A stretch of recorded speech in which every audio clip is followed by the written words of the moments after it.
Olá, tudo bem? Seja bem-vindo ao canal Cartas do Rei. Se você não é inscrito no canal, se inscreva. Se você já é inscrito, muito obrigado pelos seus compartilhamentos, suas curtidas e os seus comentários. É sempre um prazer receber você aqui. Bom, queria agradecer em especial hoje a Saved, que me presenteou essa camiseta maravilhosa aqui. E como essa, tem muitas outras e eu queria que você entrasse no Instagram da Saved. Eu vou deixar o link aqui embaixo para você na descrição do vídeo, para você entrar e compartilhar e comprar e enfim, ser abençoado e abençoar também pessoas através das camisetas deles, amém?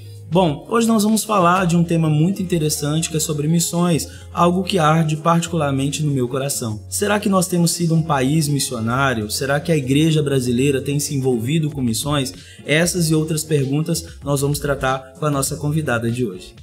Teus filhos são cartas vivas do Rei, selados pelo Espírito, o Espírito do Deus vivo. Bom, se você não conhece a Keila, ela tem 30 anos de idade, ela nasceu em um lar cristão, ela é formada em Engenharia Química pela UCL e ela trabalhou em missões pelo Ministério Urbanos e pelo Ministério Ergon, e é por isso que ela é a nossa convidada de hoje.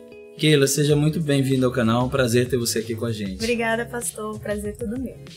Keila, sei que essa é uma pergunta muito difícil, muito complexa, mas queria que você nos dissesse o que você entende por missão. O que é missão para você? Missão para mim, pastor, é o encargo que Deus nos designou, né?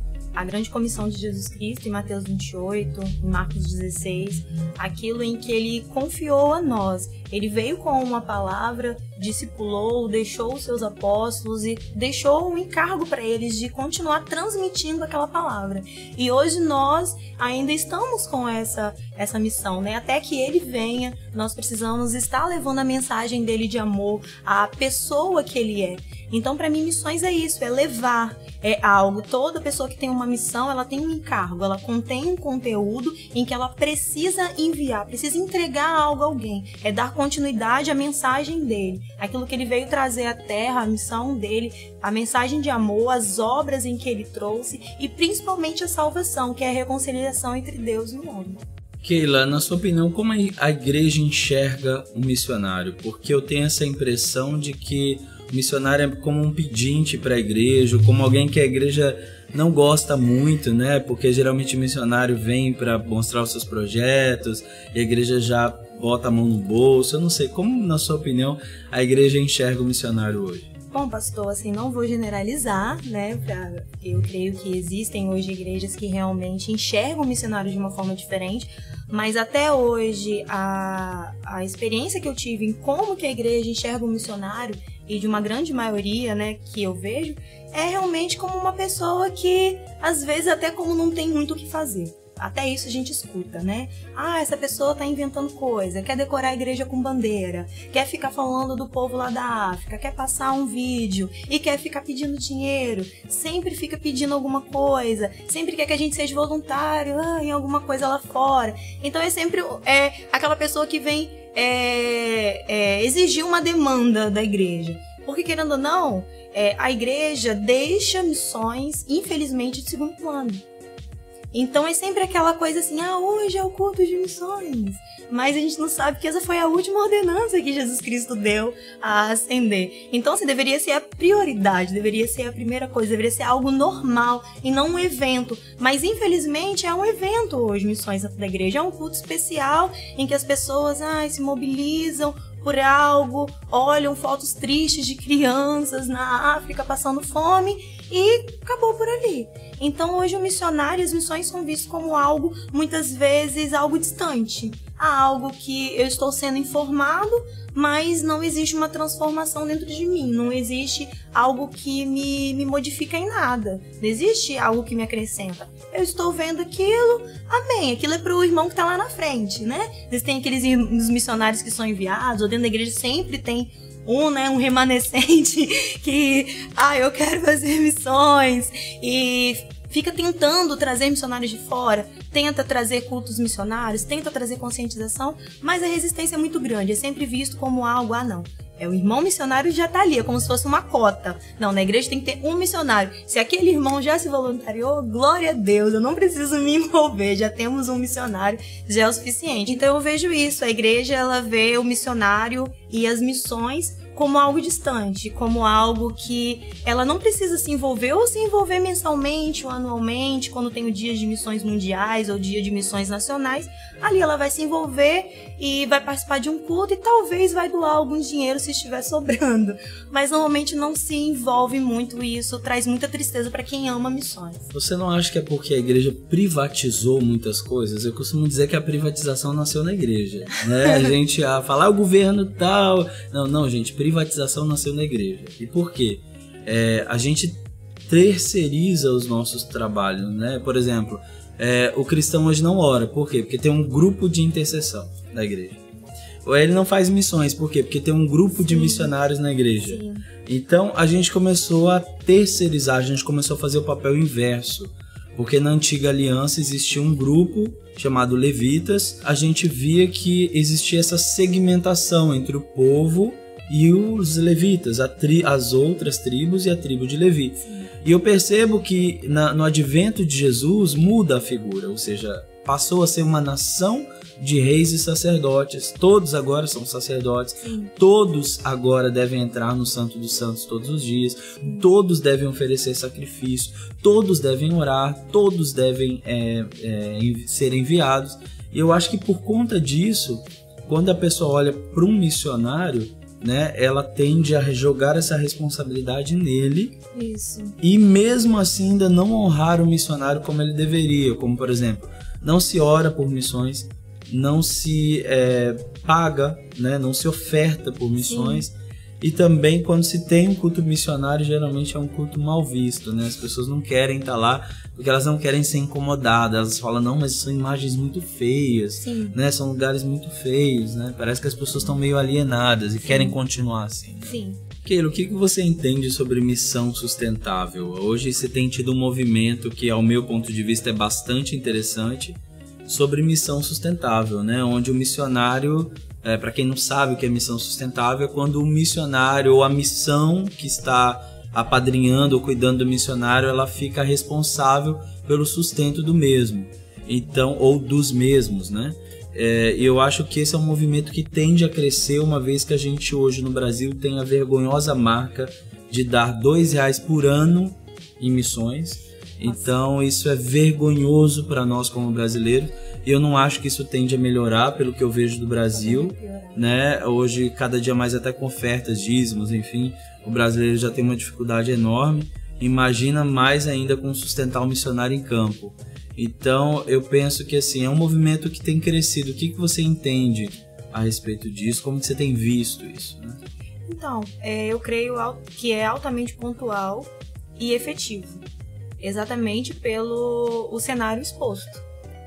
Então, hoje, né, o próprio apóstolo Paulo, ele fazia tendas. Quando ele fala nas cartas dele, ele fala, olha, eu não fui pesado para ninguém. Ele tinha um entendimento em que era necessário executar com as suas próprias mãos uma forma de sustento. Eu creio que isso foi até um direcionamento do próprio Espírito Santo de Deus, porque também já era algo que ele sabia fazer. Nós vemos que dentro da cultura judaica era muito importante você ter um ofício, você ter determinadas habilidades. E Paulo, ele tinha essa habilidade. E ele não ficou assim, esperando que as verbas viessem. Ele colocava a mão dele no arado. E hoje... todos os missionários que têm esse despertamento estão tendo um alto grau de eficiência. Porque é muito melhor você poder fazer algo, né? Não que Deus ele não possa se mover, mas Deus ele se move de várias maneiras e a gente precisa ter essa sensibilidade. E hoje, quando os missionários têm esse entendimento, poxa, por que não eu fazer? Por que eu não posso fazer? Por que eu não posso executar algo para poder ter um sustento? Porque existe... E aquilo se torna uma forma de missões também, né? Desculpa te cortar, mas é uma forma de missões também. Um exemplo, no seu caso, você é engenheira química, então, ou seja, você envolvida dentro daquela área específica, sim, você pode ser uma missionária enviada para aqueles profissionais, sim, e talvez nunca teriam oportunidade de conhecer a Cristo se não houvesse uma missionária Sim. sendo posta naquele ambiente. Então eu acho que isso também amplia o campo missionário, né? Sim. Talvez o missionário ficaria ali em campo, olhando só para aquela perspectiva local. Sim. E o fato dele ter uma profissão, ou dele ter um próprio negócio, ou dele se envolver com algo na sociedade, faz com que ele tenha uma outra abrangência. Isso. Né? Porque a partir dali ele começa a conhecer outras pessoas. O que você disse a respeito do apóstolo Paulo também se aplica ao missionário, ou seja, a própria comunidade começa a ver ele como alguém que não é pesado, alguém que está ali para auxiliar, que está ali para servir, e ele começa a entrar também por outros aspectos da sociedade que até então ele não conseguiria entrar somente com missões. Um exemplo, existem países da janela 1040, por exemplo, onde você não pode entrar como missionário. Correto. Você tem que entrar como profissional. Isso. Então, um missionário que não tem profissão não é habilitado para entrar nesses lugares. Correto. Né? Então, você vê a limitação que isso traz. Então, eu creio que a missão sustentável, ou seja, onde o missionário faz isso, tem realmente uma relevância muito grande. Ele abre oportunidades e ele é visto também dentro da localidade em que ele está de uma forma diferente. O missionário William Carey, ele foi um percussor de missões na Índia e ele conta que quando ele foi para a Índia, foi muito difícil ele começar a alcançar pessoas, ele se sentia frustrado e ele tinha uma profissão. E durante esse tempo ele executou essa profissão, estando lá. E dentro de um filme que eu assisti que fala sobre a vida dele, ele conta que uma das primeiras pessoas que foram alcançadas foi durante um trabalho que ele estava fazendo. Ele estava trabalhando com uma dessas pessoas e houve a oportunidade dele estar levando o evangelho. E com isso, aquela vida foi alcançada e ali foi o startup do ministério dele. Bom, de acordo ao cenário atual, como que você vê, qual a sua perspectiva para o cenário de missões daqui a alguns anos? Bom, pastor, se nós formos ver de acordo com os índices atuais, a tendência é chegar a zero, né? Porém, eu creio que existem pessoas que estão sendo despertadas nesses últimos tempos. Eu creio que existe sim um remanescente de um povo em que tem escutado, que tem sido sensibilizado ao Espírito Santo de Deus para estar cumprindo de uma forma genuína, né, de uma forma sadia, realmente o levar o evangelho. Porque o cenário de hoje, nós vemos o comércio do evangelho. O evangelho se tornou algo comercial. Não o evangelho na sua essência, né, o evangelho da cruz, mas como que está sendo apresentado hoje. Eu vejo muitas pessoas brincando até. Se você quer ter dinheiro, abre uma igreja. Você quer ser rico, seja um pastor. Então, isso dói o coração. Isso dói o nosso coração. Imagina o coração de Deus como que está em relação a algo tão ao centro do evangelho que foi a cruz. Impede também até o missionário, né? Porque, por exemplo, como você vai falar de Jesus num campo missionário, sendo que quando você chegar lá, as pessoas já têm essa má visão a respeito do evangelho? Exatamente. Então hoje nós estamos fazendo um trabalho primeiramente de desconstrução para depois fazer de construção. Eu vivenciei isso em um determinado emprego, em que eu conheci uma menina, em que o Espírito Santo de Deus me direcionou a me tornar amiga dela e levar o evangelho até ela. Era um emprego em que eu odiava, vamos dizer assim, mas Deus ele me colocou um encargo. Eu não estava no campo, eu estava dentro de um emprego e Deus me colocou lá com uma missão.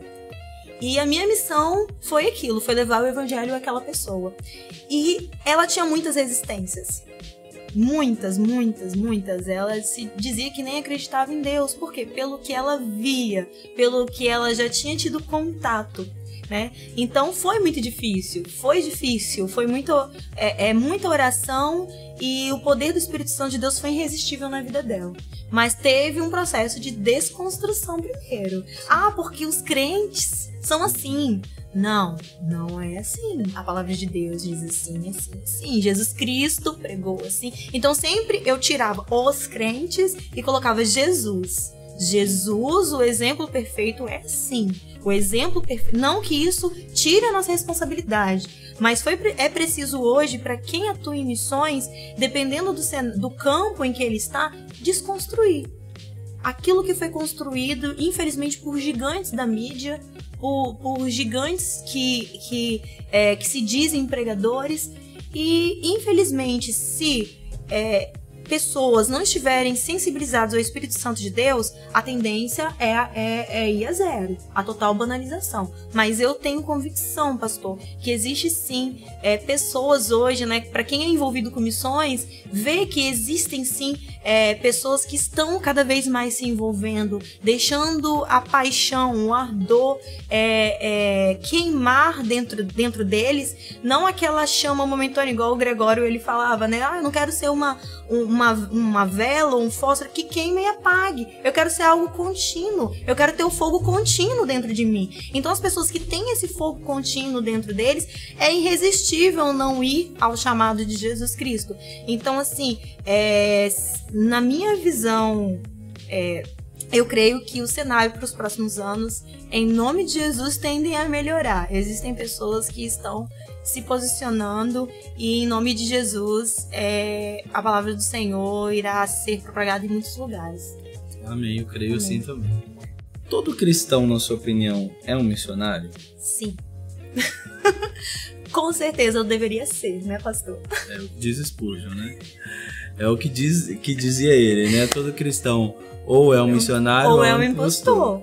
Então, quando nós olhamos, né, a origem da palavra cristão, nós sabemos de onde ela se fundamentou. Foi quando em Antioquia as pessoas enxergavam os apóstolos, os discípulos, aqueles que seguiam a Cristo, fazerem as mesmas coisas que Cristo fazia. Então eles não simplesmente falavam, mas eles viviam. Eles eram realmente pequenos cristos. Quando Jesus Cristo ele deu a ordem, né, em Mateus 28, na grande comissão, ele não falou que se você puder, você vá. Se você quiser, você vá. Se você tiver tempo, você vai. Se você não tiver outra coisa mais legal para fazer, vá. Ele deu uma ordem, ide.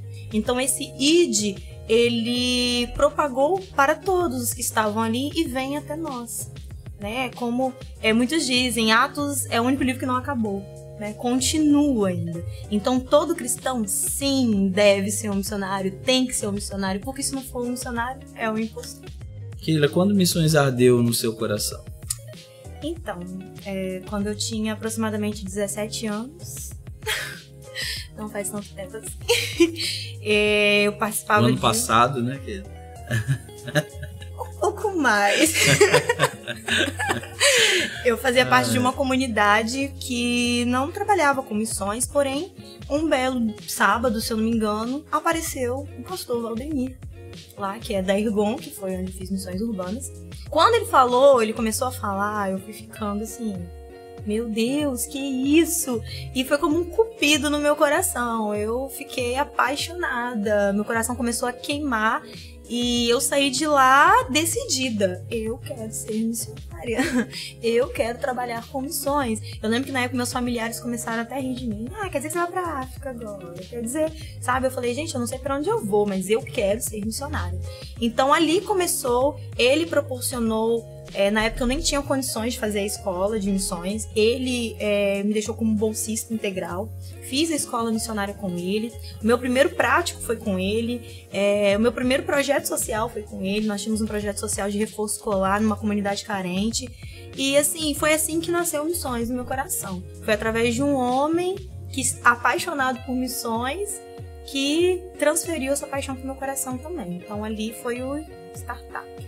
Eu acho que sua experiência sintetiza muito essa entrevista, né? Ou seja, o fato de você ser exposta a missões fez com que esse desejo nascesse no seu coração. Exatamente. E o quanto que é importante isso que você sentiu, que hoje você de alguma forma tenta passar para as crianças. Sim. Que é o interesse, né, delas por missões e das pessoas por missões, porque um dia isso também te alcançou. Sim. E fez com que você despertasse para essa vocação, sim. Né? A paixão, eu gosto muito de ler biografias, né, de avivalistas e missionários. A paixão deles me contagia.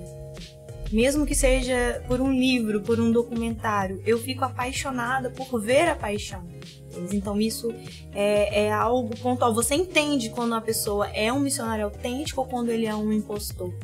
Então eu sempre tento transferir isso, esse amor, essa paixão, esse querer, essa paixão que primeiro está no coração de Deus, nessa paixão pela humanidade, essa paixão pela salvação do mundo. E isso coloca dentro de nós também essa paixão, é transferida. Então, comigo foi assim. E desde então, essa chama ela não apaga. Keila, sei que é muito vasto esse assunto que nós estamos conversando aqui, mas queria que você deixasse as suas conclusões finais, uma mensagem que você queira falar a quem está nos vendo agora. Então, amados, amadas, eu gostaria de dizer que você tem um chamado, você tem uma ordenança. Todos nós que somos cristãos, nós temos uma incumbência, uma palavra, mensagem de salvação que um dia nos alcançou, hoje ela precisa ser propagada.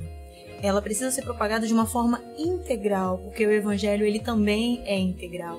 Então, dentro daquilo que você puder fazer para levar a palavra de Deus, leve. Aproveite as oportunidades que você vai ter durante a semana, durante o dia, no seu ambiente de trabalho, de estudo.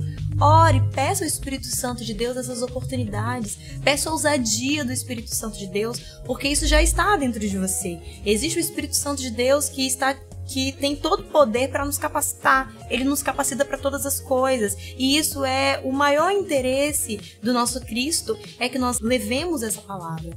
Então, o que eu tenho para dizer, não espere uma voz do céu, não espere uma eis que te digo, a palavra já está dizendo, já está escrito, o ID já está escrito. Basta com que eu e você nos posicionemos para cumprir, assim como Cristo cumpriu. Então existe sim essa capacitação dentro de você. Simplesmente leia e obedeça.